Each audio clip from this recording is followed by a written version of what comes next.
Welcome to Snetterton and the final rounds of this year's Formula 3 Cup Championship, with this weekend deciding who will be crowned champion. Coming to Snetterton, just 2 points separate the top two. Shane Kelly on 303 points and George Lyon has 301. This is sure to go down to the final race of the season. For the first race, it's going to see Paul Dagg start from pole position. Alongside him will be number 7, which is Robbie Watts. Back on row number 2, we see the likes of James Heffernan and George Lyon, one of those championship contenders who starts on the outside of row 2.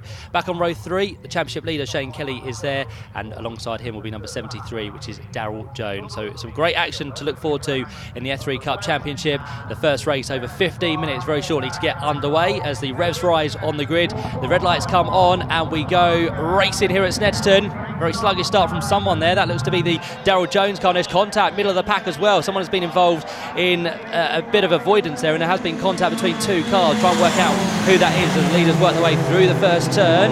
And side-by-side action just shows how quick these F3 cars are off the line. Oh, and that's a bit of a nasty one there as well by the looks of it, just at the rear wing there, number 60, I think that was Malcolm Scott. So he has come under some trouble on the run down towards the first corner. Didn't actually arrive at the first corner, unfortunately, but the rest of the pack have worked their way through down towards Palmer, and it's going to be down towards Agostini for the first time, and our race leader is going to be number 99, which is Paul Dagg. So he leads the way. Robbie Watts into second.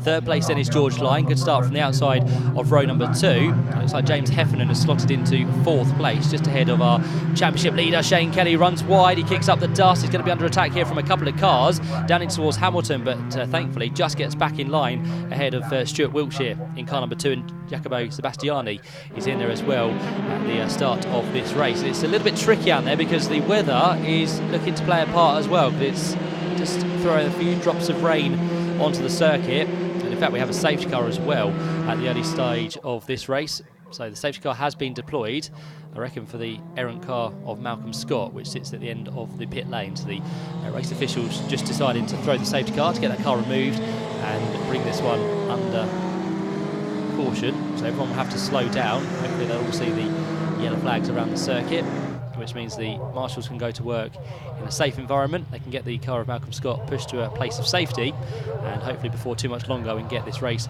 back underway. The F3 Cup Championship, a short 15-minute race, so with this safety car it's not going to allow us too much time remaining, but the marshals will work as quick as they possibly can, and that's the reason for the safety car. The wheel left rear on Malcolm Scott's car has near enough come detached, making contact after they tried to avoid the Daryl Jones car, number 73, which didn't get the best of the start. So he drops down the field. Malcolm Scott is a retirement from the race, and the rest of the field come under safety car conditions here at Snetterton.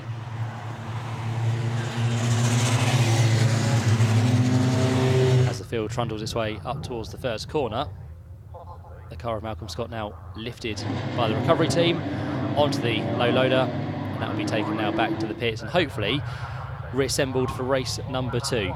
Safety car lights are off on top of the BMW, which means we are very shortly to go back to green flag racing. So Paul Dagg is going to be the man who judges the starts. Robbie Watts sitting there in second, and George Lyon, of course, 2 points behind before this weekend. He's currently ahead of Shane Kelly, so that will put him back ahead in the championship as the F3 cars work their way along the centre straight once more, and we're back to green flag racing in this one as they head up towards Richie's corner. Paul Dagg has already pulled out a nice healthy lead over Robbie Watts, who is now going to feel the pressure from behind because George Lyon has made an immaculate restart in this one. Can he make a challenge up towards the right-hander at the Wilson's hairpin? Robbie Watts runs wide. George Lyon looked for an inside move there, but again it was a little bit too late to try anything, so he just backs off and keeps himself in 3rd place. 4th place and getting closer as well is the number 8 car of James Heffernan, and there we can see going through the number 4 of Jacopo Sebastiani, who has done very well this season so far, but yet to take the best result of his season, although he did pick up a win at Spa earlier on this year, so he is looking to try and take another one later on in the season. So Jacopo Sebastiani turns through just behind his teammate by the looks of it, which is Stuart Wiltshire, as they work their way through Hamilton and on towards the right-hander at Oggies, where the leaders are already through, and on towards the back straight they'll go.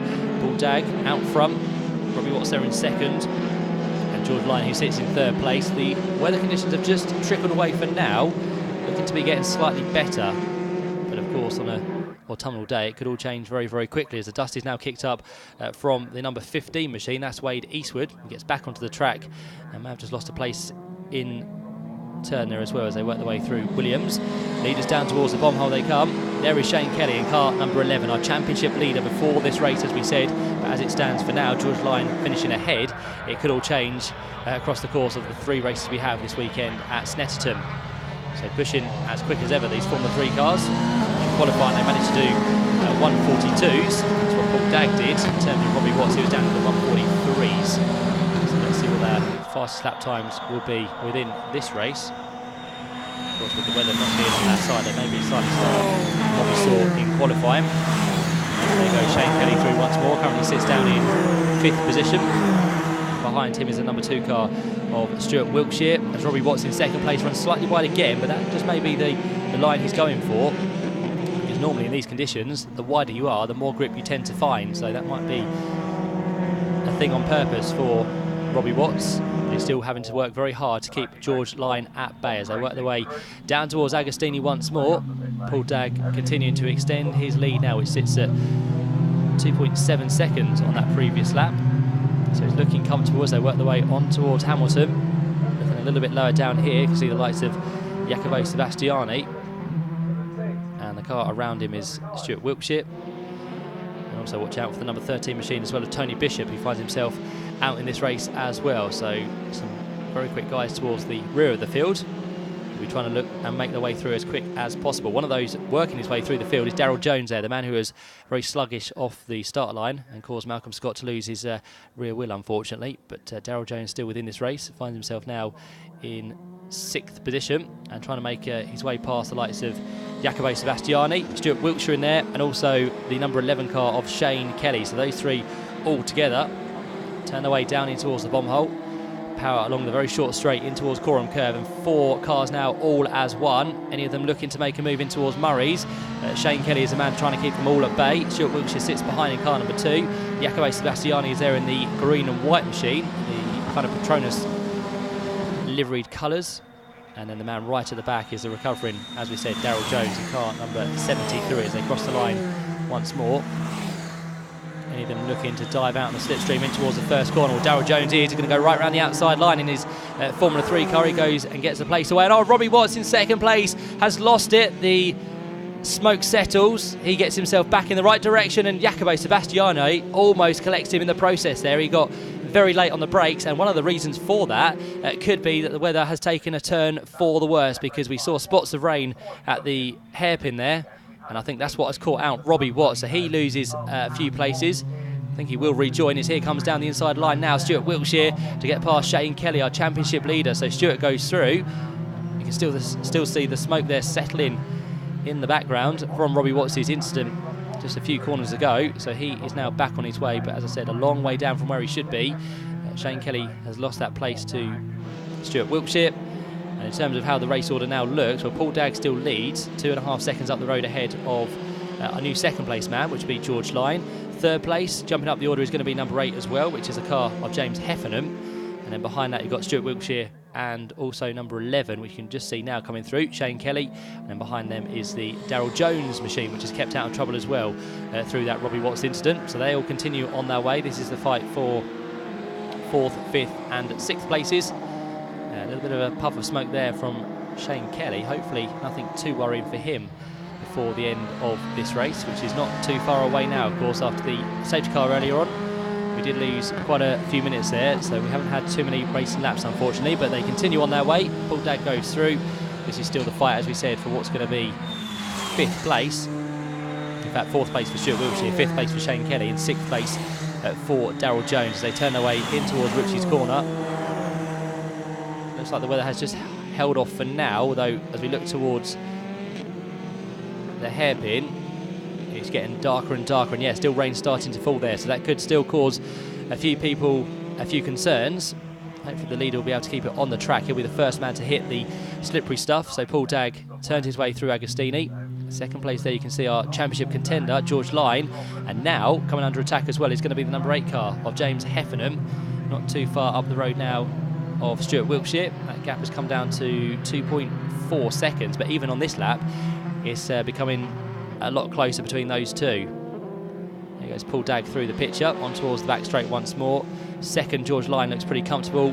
It's the fight for 4th place that is on the cards for now. Stuart Wiltshire and Shane Kelly. They work their way on towards the back straight once more. Robbie Watts has rejoined, by the way, but finds himself down in 9th position. Not quite the last runner, that being number 13, which is Tony Bishop. 2 former and still monoposto races, which find themselves in battle on many, many occasions. Down through the bomb hole again with the weather getting a little bit more trickier now. The wet stuff has surfaced here at Snetterton. You can see it more vibrant there as we watch the leaders through the right-hander at Coram. On towards the left-hander at Murray's they go once more. And still Stuart Wiltshire doing a grand job of keeping Shane Kelly at bay as they work their way now on towards the start-finish line. And the last lap has been started by number 99, Paul Dagg. He goes through. He leads George Lyon by 2.6 seconds. That should be comfortable enough on this last lap. Darryl Jones still not quite done with Shane Kelly. He wants to try and work his way through as they turn their way in towards the hairpin. And look how worse the weather has got now. It's really coming down in its droves, which will be, thankfully, luckily, nearly over for the leaders there. Stuart Wiltshire very late into the right-hander, and I think he may have just lost a place to Darryl Jones, who definitely got past Shane Kelly. So the situation of the championship gets slightly worse, unfortunately, as Paul Dagg runs a little bit wide in towards Agostini there. He hasn't lost his 2.5 second lead over George Lyon, so it's still all on the cards. But look at the weather now. It is, as I said, coming down in heaps on this final lap. So it's just about who can make it to the checker flag without too many mistakes now. They're going to have to be tiptoeing around the circuit. Paul Dagg runs a little bit deep in towards Oggies. He's managed to get it back on line. It's all going to be about who's the bravest in the braking zones. There is Robbie Watts then, who powers his way then on towards Hamilton. But what can George Lyon do in second place? He's getting closer and closer. This would be what he needs. He needs to take the win, really, to keep Shane Kelly at bay within the championship. Of course, Shane Kelly not having the best of races so far. He's going to finish a long way back from George Lyon at this current stage. They work their way down the Bentley Straight for the final time. In towards Brundle and Nelson goes Stuart Wiltshire, who is under attack once more from Darryl Jones. So those two run nose to tail through Nelson, where at the minute it doesn't look like there's too much rainfall in there. So this is the dry part of the circuit. It's the first half where we see the most of the moisture. So down through Coram Curve we go then for the final time. Where is the race leader Paul Dagg? He's on his way to the checker flag. This is the fight that's still ongoing for 4th, 5th and 6th places. And I think Stuart Wiltshire will just hold off the man behind, Darryl Jones. Paul Dagg has gone through to take the checker flag, by the way, but here he comes. Darryl Jones is going to get the drag to the line surely on Stuart Wiltshire. They're going to be side by side as they cross the checker flag. And as the leaders went through, Paul Dagg, George Lyon and James Heffernan, Stuart Wiltshire in the end was just 63 thousandths of a second ahead of Darryl Jones. So he managed to hold on by a very, very small margin. Shane Kelly came through in the end inside the top 6, but not where he wants to be finishing, unfortunately. But the final order is Paul Dagg, your winner by just under a second in the end from George Lyon. 3rd place goes to James Heffernan. 4th place to Stuart Wiltshire. Darryl Jones, Shane Kelly, Wade Eastwood and Robbie Watts are there inside the top 8. But 3 very happy drivers, one of those being the man in second, George Lyon. Many congratulations. You had no way of predicting that this weekend was going to quite go this way. Not only pole position, fastest lap and the win as well. Was it? Yeah, great. I hadn't counted on the rain anyway, that was for sure. Oh my God. How bad was it over the far side? We know there are a few spots over here. I just kept telling myself it looks worse on your visor. It's fine, it's fine. Into the hairpin on one lap in particular, that was like more or less full wet for the slicks, and also out the back, and I went off onto the grass, and I went, oh no. But just enough to get back on, so it was treacherous, but it kept changing every lap, so it was just... That's the problem, and we can't predict when the weather is going to change, because that seemed to come from pretty much nowhere.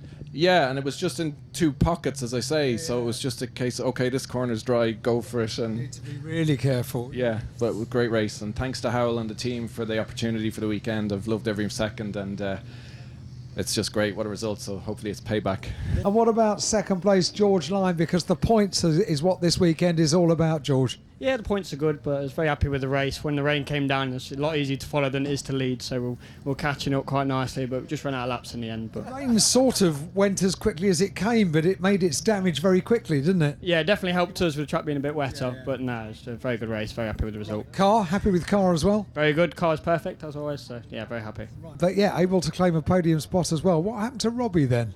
Well, I started on 3rd, so it was felt like payback for me to get third back again. My rightful place. Exactly. I had to let my teammate through, obviously, for second, and then Robbie happened to fall off. No, I mean, I tried for second. The weather was changing, to be honest, so it caught us all out, I think. Looked like it wasn't going to come for a while, and then it really did, yeah. So the first race of the F3 Cup here at Snetterton comes to a close in slightly soggier conditions than when we started, but one thing is for sure, the championship is still wide open between George Lyne and Shane Kelly. Find out what happened in race number 2.